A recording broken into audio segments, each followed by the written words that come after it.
If you keep telling somebody, stop yelling, they're not going to stop yelling. They might stop yelling just for a moment, but they will go back to that yelling as soon as they get triggered, because emotion is what moves us to action.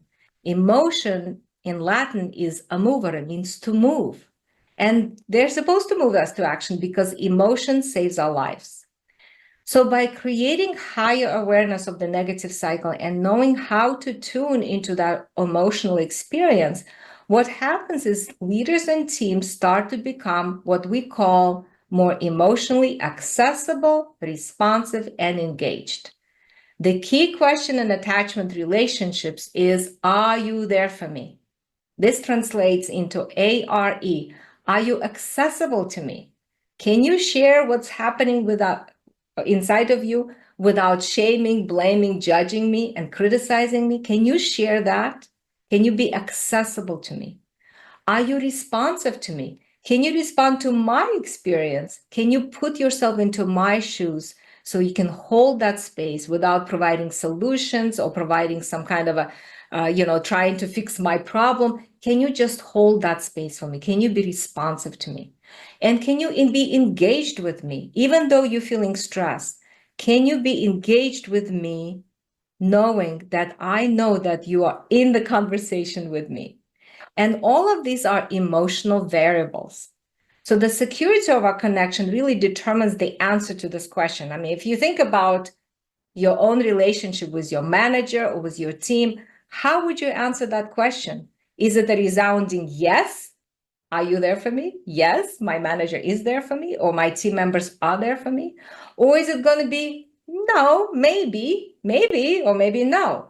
So the security of your connection really determines the answer to that question.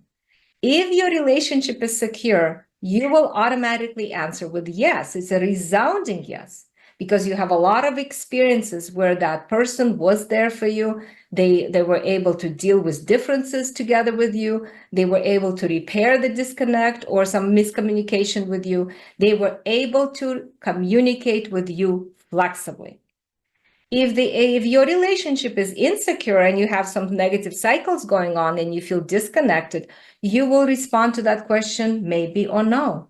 That means your brain, every time you come to this meeting with this person, your brain will automatically be vigilant for threat.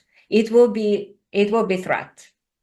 So in the EMC, what we do is you start to look at the key change event that predict recovery from this team distress.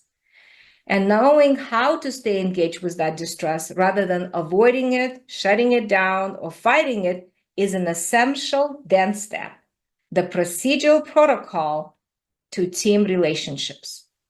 This attachment-oriented conversation really starts to allow expansive engagement, again, with your own experience and with other people's experience.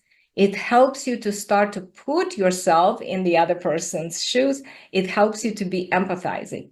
Right? And we talked about being empathetic to other people for years, but people still are blocked to do that because they are disconnected. So as soon as you address the amygdala, as soon as you address the emotions, the fears, and the needs that are have been violated in that moment, the person automatically starts to be empathic to the other person.